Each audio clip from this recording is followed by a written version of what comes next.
Bueno, como les estaba contando, entonces teníamos el segundo problema que teníamos en el pueblo, que era el problema del consumo de drogas. Este problema del consumo de drogas sí era un problemita un poco serio, porque realmente el consumo de drogas en Ecuador a nivel de áreas rurales y en los campos se ha vuelto el principal problema social. Y el consumo de drogas en los campos era una situación que está fuera de control. Combatir el consumo de drogas en los campos, la adicción a la droga, merece, como ustedes entenderán, un análisis especial. Y en este momento en que estamos hablando de medicina sin muros, el médico que no está en el consultorio, sino que está en el campo y está viendo el problema y está tratando de resolver la situación, que no está utilizando la simple el simple consultorio para obtener dinero, ni hacerse famoso, ni hacer terapias, sino es el médico que está en el campo. Se topa pues con que el problema social de la droga a nivel juvenil en los campos ya es un problema de envergadura. Y estamos hablando principalmente de los campos de la costa. En el Cabo San Francisco, este problema llevó a prisión a muchos jóvenes. Había una vinculación porque esta zona es una zona de narcotráfico. El narcotráfico aquí, recordemos que aquí nace eh, el famoso capo denominado el Pablo Escobar ecuatoriano, alias Gerald. Gerald era un traficante de drogas, no de drogas, era un simple pescador, era un individuo que andaba en su lanchita. Y Gerald era un individuo que vivía en Muisne, que saludaba conmigo. Yo me bajaba del bus y yo lo conocí muchos años atrás, porque yo llegué en 1976 a Muisne. Me relacioné con la teología de la liberación, con el padre Graciano Mazón. Empecé mi vida de médico ahí, primero como estudiante, yendo a dar clases a los promotores de salud que luego continuaron conmigo y han estado vinculados conmigo hasta el día de hoy. De ellos hice un documental que se llama Salud divide en la mitad del mundo, los primeros promotores de salud, que ustedes lo pueden ver en YouTube. Cuando llegaba a Muisne, pues había una persona que era muy amable, que era mi amigo, era un individuo que ayudaba a cruzar a las personas y las cargas de un lado al otro de Muisne. Y un día de esos, el famoso comenzó a llevar suministros al otro lado de la frontera.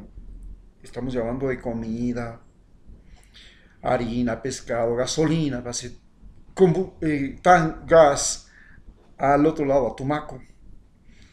Y bueno, se familiarizó en Tumaco, pero en Tumaco había un famoso cartel, el cartel del norte del valle. Y este cartel del norte del valle, pues, era un cartel medio poderoso en ese momento ya, porque había desaparecido el cartel de Cali, había desaparecido el cartel de Medellín, entonces el cartel del norte del valle pasó a ser el cartel más poderoso. Y le contrataron a él para que hiciera viajes hasta Guatemala. Y en Guatemala, este Gerald llevaba, al comienzo pues, como era la época de la crisis bancaria, empezó llevando gente. Ya no solamente que proveía de alimentos a las FARC, a los paramilitares al otro lado de la frontera, sino que se le dio la oportunidad de llevar alguna vez gente hasta Guatemala y conoció la ruta. Vale señalar que los pescadores de la zona del Cabo San Francisco se les llaman los pescadores de las 160 millas. Y los pescadores de las 160 millas son los pescadores más extraordinarios que tiene Ecuador.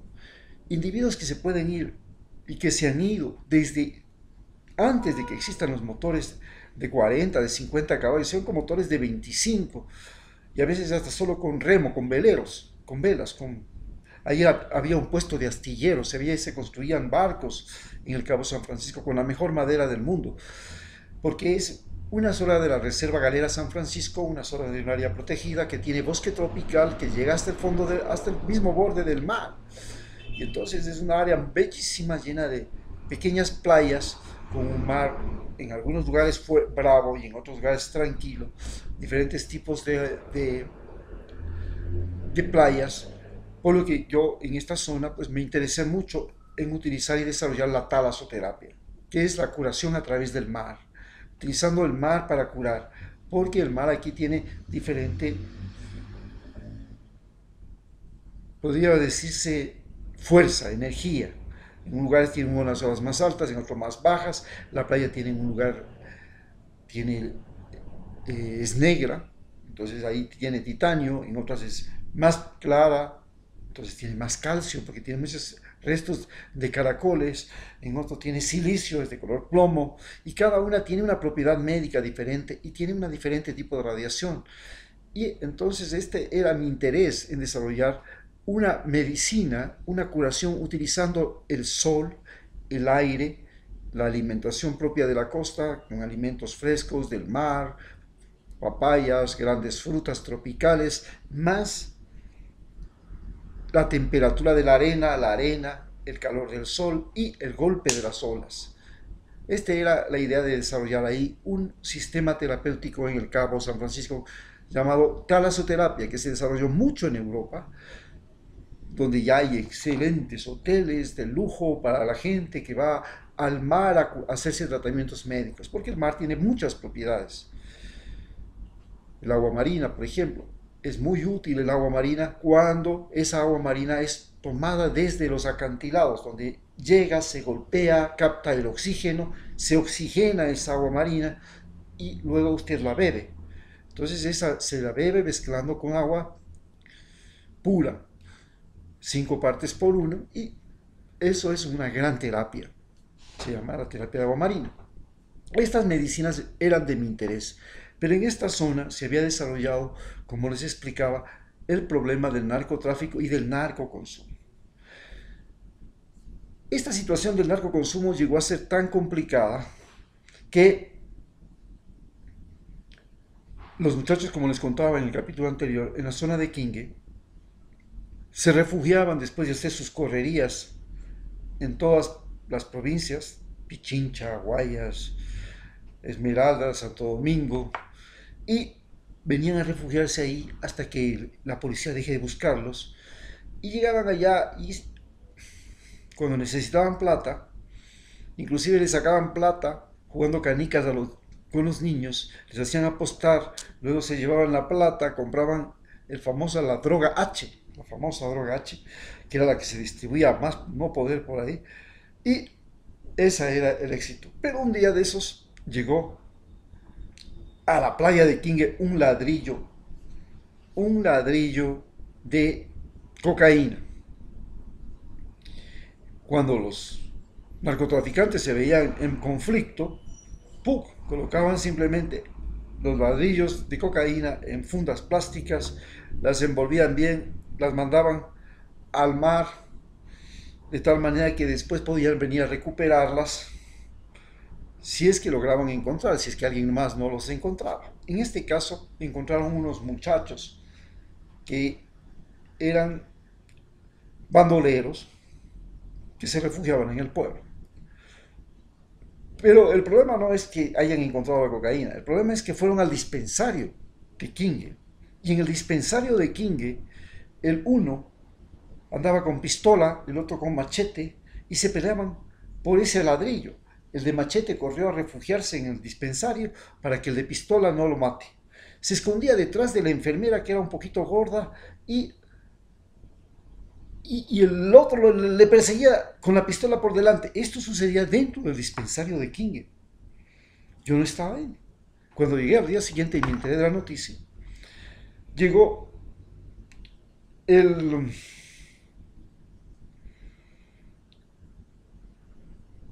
el famoso tipo que tenía la pistola, le llamaban Huevito, y se había hecho amigo de una nueva auxiliar que llegó. Primero ese día yo me lo enteré y le dije, por aquí no vuelves a entrar. Cumplió, no se volvió a asomar. Pero pasaron unos meses, se hizo amigo de una nueva auxiliar. Esta auxiliar no se llevaba muy bien conmigo y se apropió del dispensario. Cuando yo no estaba, él era el señor dueño, entraba y salía y se apropió del dispensario. Era, iba a vacilar con la nueva auxiliar, iba a tomar el agua con ese pretexto, se paseaba por la bodega, por mi consultorio, por el consultorio de odontología, se sentaba, estaba haciendo la conversación. Era el dueño del dispensario. Cuando yo llegué, le dije, tú no te vuelves a asomar por aquí. Ya afuera, ya no quiero saber nada contigo. Le digo, ya doctor, ¿sabe qué? Yo le voy a sacar a usted chispeado. Chispeado es usar la chispa es la pistola. Le voy a hacer, que me iba a matar. Entonces fue pues y le dije al profesor que era ciertamente un mediador que había en el pueblo. Era, que quién era ese tipo y si era seria su amenaza. Y me dijo, ¿sabes qué? Este sí es un problema porque ese tipo tiene ya dos muñequeados. Ya tiene dos muñequeados. Muñequeados cuando te han pegado un tío, te han matado y te han hecho un muñeco. Ya tiene dos muñequeados, doctor. Eso sí es una amenaza seria. ¿Qué tuve que hacer yo para poder salir de ese lío? Porque el tipo se me subió un día al bus y yo estaba ya me encantaba viajar en la parrilla, en la parte de arriba de las rancheras, viendo el panorama, viendo la selva, viendo el mar, viendo el sol cuando se ponía, viendo los pájaros. Eso era para mí un placer, un deleite. Y se sube este tipo y tenía tremendo cuchillo, pero al lado mío estaba otro pescador que era mi amigo y le dice, ya, siéntate y quédate tranquilo. Entonces, como ya había testigos, el tipo se sintió intimidado y no se quiso ir a mayores. Fui a la policía, le denuncié el caso, me dieron un papelito y no hicieron nada más. Entonces fui donde el ladrón, donde el microtraficante, y le dije, mira, ¿ves esto? Esto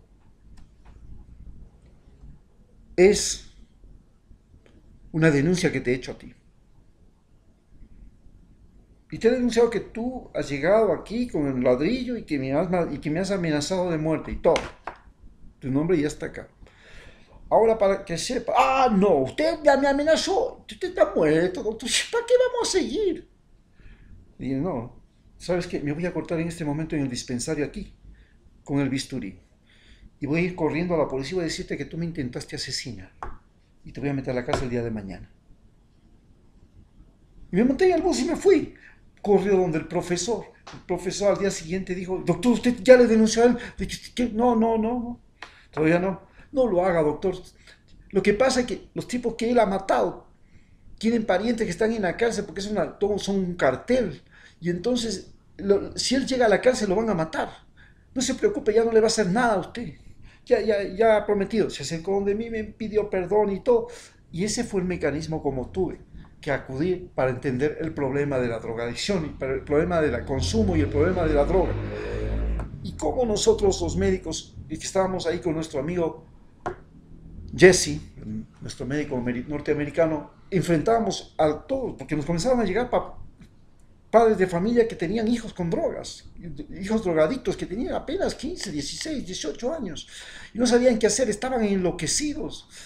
Entonces, ¿qué es lo que hacíamos? También tratamos de utilizar acupuntura en el manejo de la droga, porque la acupuntura había sido utilizada en el hospital de Nueva York con éxito para tratar todos aquellos soldados que llegaron adictos a la droga después de las guerras de Vietnam y de todas esas guerras que han estado en los Estados Unidos, donde el problema de la drogadicción se complicó y más tarde la misma juventud de los Estados Unidos tiene este gran problema. Los barrios de Brooklyn, los barrios pobres de Estados Unidos, tienen el problema de la drogadicción. Y la única terapia que ha tenido éxito hasta el momento ha sido la terapia de la acupuntura en,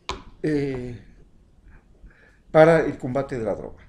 Así que esto nos invitó a pensar a Jesse y a mí en una medicina sin muros, sin ese famoso muro de Trump, donde norteamericanos y ecuatorianos podíamos trabajar juntos y hacer algo y crear una nueva versión de la medicina que sale del dispensario, que está en el campo, que está en la sociedad, que está en la comunidad y que está viviendo el problema, el médico que vive el drama humano.